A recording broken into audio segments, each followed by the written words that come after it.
मैंने कई चीज़ें ऐसी अनुभव की है कि बड़ा जान के आश्चर्य भी होता होगा। एक एग्ज़ाम्पल बताता हूँ, शायद आपने भी उसको एक्सपीरियंस से अपने अनुभव में लिया हो। किसी की मृत्यु हो गई थी, तो मैं वहाँ गया,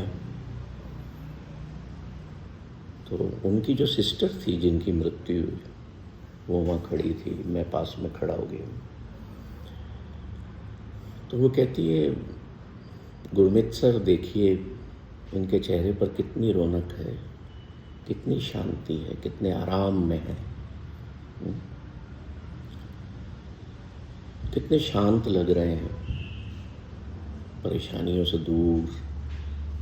कभी आपने सुना है ऐसा, किसी ने बोला हो किसी की डेड बॉडी पड़ी हो? नई नई नई नई चीज़ें कि कोई मरा हुआ उसके बारे में इस प्रकार की। हाँ, तो बहुत दिन में सोच वो मेरी बात जो थी ना मेरे माइंड में एक तरह से स्टिक हो गई। मैं बहुत सोचता रहा कि एक मृत व्यक्ति को हम शांत कह रहे हैं, मुस्कुराता हुआ चेहरा है, देखो चेहरे पर कितना नूर है, इसके दुनिया के सारे कष्ट कट गए हैं। ये थॉट प्रोसेस मेरे अंदर चलती रही। केवल इतनी सी थॉट प्रोसेस पर 5 आवर्स के लेक्चर्स हुए। फिर वो लिंक मैं शेयर करूँगा। तो कहने का अर्थ ये कि क्या हम दुनिया में आए, ठीक है हम आए तो मरने के लिए हैं, आपका जन्म हो गया है, तो उसके बाद बचता क्या है? Your death. तो अगर हम आए हैं तो क्या हमारे चेहरे पर, हमारे फेस पर, हमारे जाने के बाद या मृत्यु हो जाने के बाद, या वो जो जीवंत अलाइवनेस है उसके निकलने के बाद हमें शांति मिलती? तो कई बार तो मैं सोच के हंसता भी रहा अकेले बैठ के कि ये क्या बात थी। इंसान क्या होता है, अपने को तसल्ली देने के कई कारण ढूंढ लेता है, क्योंकि वो स्वयं को ना एक तरह से उस मोड में ले जाता है कि हाँ जो हुआ है ठीक हुआ, ये कष्ट में था, बीमारियों से घिरा हुआ था, तो चलो ईश्वर ने इसको मुक्ति दे दी। बट दैट इज़ नॉट मुक्ति। मुक्ति क्या है? मुक्ति तो वो है कि तुम जीते जी मुक्ति को प्राप्त हो जाओ।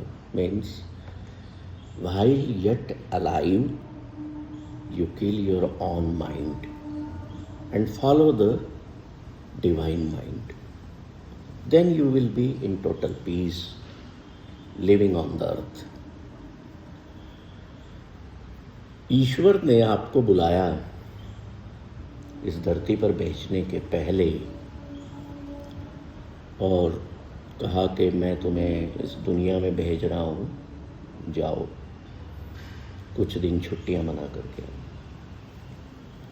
क्योंकि earth is a resting place. Nanak इसको कहते हैं कि ये धर्मशाला है, और हम धर्मशाला किसको मानते हैं बताइए? थोड़ा 2-4 दिन रेस्ट करते हैं, रुकते हैं, कहीं गए हैं तो, है ना, चाहे उसको आप आज की भाषा में होटल कह लीजिए, कुछ भी कह लीजिए, है ना, या किसी के घर पर गेस्ट हो जाता है। So this earth basically is a resting place. That means this earth is not our destination, this planet is not our destination. ये हमारा लक्ष्य या हमारा मुकाम नहीं है, वो कहीं और है। We are on travel and for some time Guru Nanak says in his Gurbani कि for some time you are here। और आप किसके लिए हो यहाँ?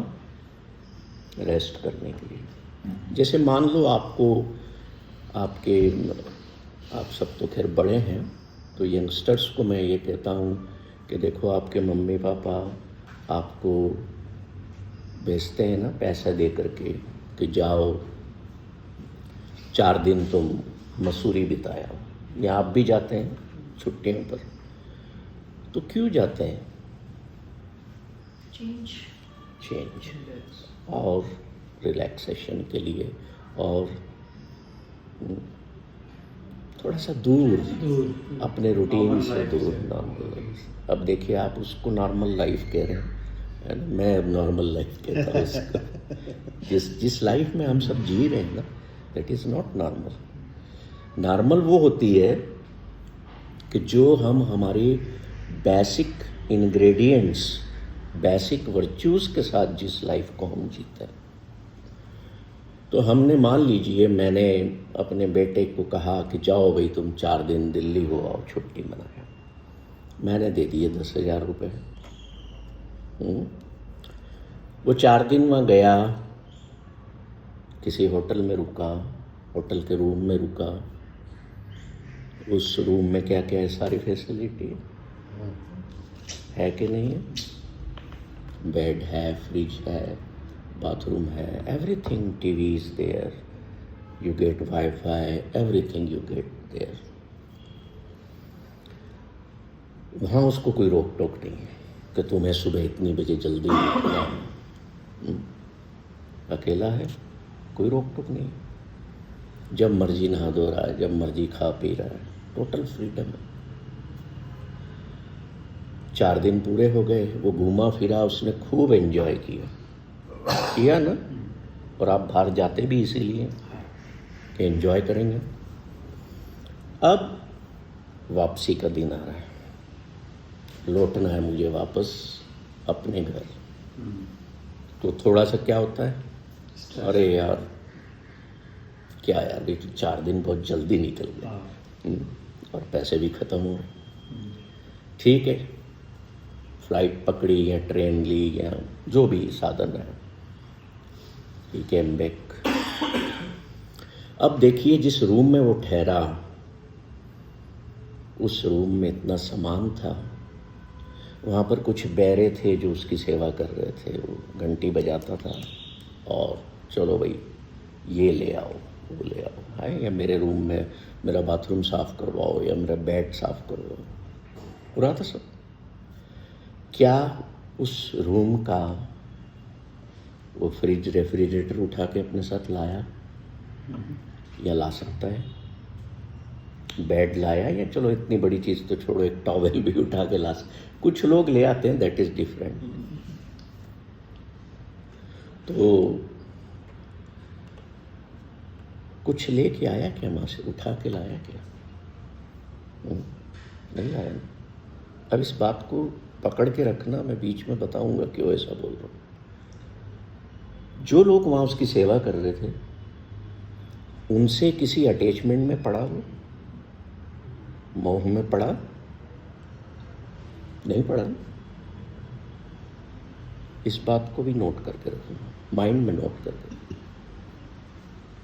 अब घर पे आया, माता पिता ने वेलकम किया, हक किया, बेटे कैसे रही जर्नी? बोले अच्छी रही, बहुत विश्राम किया, बहुत आराम किया मैंने, खूब मजा आया। राइट। अब ठीक है, वो अपने रूम में चला गया, जो भी करना था किया। शाम को फिर बेटा, पापा ने पूछा कि बेटे तेरे को 10,000 दिए थे, क्या खर्च करके आया? हिसाब, कुछ बचे या सब उड़ा दिए? ऐसे ही पूछते। अब वो हिसाब देता है, देखो पापा रूम में इतना खर्च हुआ, इतने की शॉपिंग की, एंड सो ऑन। होता है कि नहीं ऐसा? अब ये 3 चीज़ें हमारे साथ लागू होती हैं। This earth, this planet earth is a hotel for us, क्योंकि ईश्वर ने छुट्टियों पर भेजा है। We are on vacations here. ये होटल है जो आपने अपना रहने के लिए ईंट दीवारों का जो घर बना रखा है, वो आपका रूम समझिए। और उस घर में जिनको आप अपना कहते हो, ये मेरा बेटा है, ये पत्नी है, ये पति है, वहाँ पे आप भी लोगों को कभी चाय दे देते हो बना के, कभी पत्नी देती है, कभी बेटा दे देता है, एक दूसरे की करते रहते हो सेवा। सेवा ही है। अब होता क्या है, वहाँ जो लोग आपकी सेवा कर रहे थे उनके साथ आप अटैच नहीं हुए, यहाँ हो गए। उनको कहते हो ये मेरे अपने हैं। First thing, when suffering starts in your life, when you lose your happiness in life, कब? जब आप कहने लगते हैं कि ये तो मेरे अपने हैं, ये जिस घर में मैं रह रहा हूँ ये मेरा है। देखो, इन चीज़ों से आपके जीवन का जो विश्राम है, जो आराम है, जो रेस्टिंग स्टाइल है, वो डिस्टर्ब हो रही है, शुरू हो गई है माइंड सेट वैसा। अब उस होटल से आप कुछ उठा के नहीं लाए। कई लोग तो वहाँ शैम्पू है, साबुन है ना, कॉफ़ी और उसके पाउच भी उठा लाते हैं। एनीवे, और वो बच्चा जिसको आपने छुट्टियों पर भेजा था वापस घर आया। In similar way we are on a travel, और हम कौन हैं? हम ट्रेवलर हैं, एक यात्री हैं हम इस दुनिया में, है ना। ये मैं सब आपको क्यों चीज़ें बता रहा हूँ? मैं इसलिए बता रहा हूँ कि जब तक हम ये समझेंगे नहीं कि हमारा इनेट नेचर क्या है, हम बेसिकली हैं कौन, तब तक हम एटर्नल हैप्पीनेस को नहीं पा सकते जीवन में। हम खुश रह नहीं सकते। आप गलती क्या करते हैं? आप खुशी किसको मान लेते हैं? थोड़ी देर हंस लिए, मजाक कर ली किसी के साथ, है ना, शॉपिंग करे आए तो आपको अच्छा लगता है, फिल्म देखे आए। मैं किसी चीज़ के लिए मना नहीं करता हूँ, आई डू एवरीथिंग। पर शाश्वत खुशी वो चीज़ है जो जिंदगी की हर कंडीशन में, चाहे अच्छा वक्त हो चाहे बुरा वक्त हो, मेरी भीतर बनी हुई है। दुनिया की कोई भी चीज़, मेरे परिवार के सदस्यों की कोई भी घटना मेरी खुशी पर असर नहीं डाल सकती। No one can, no place, no one can kill my happiness.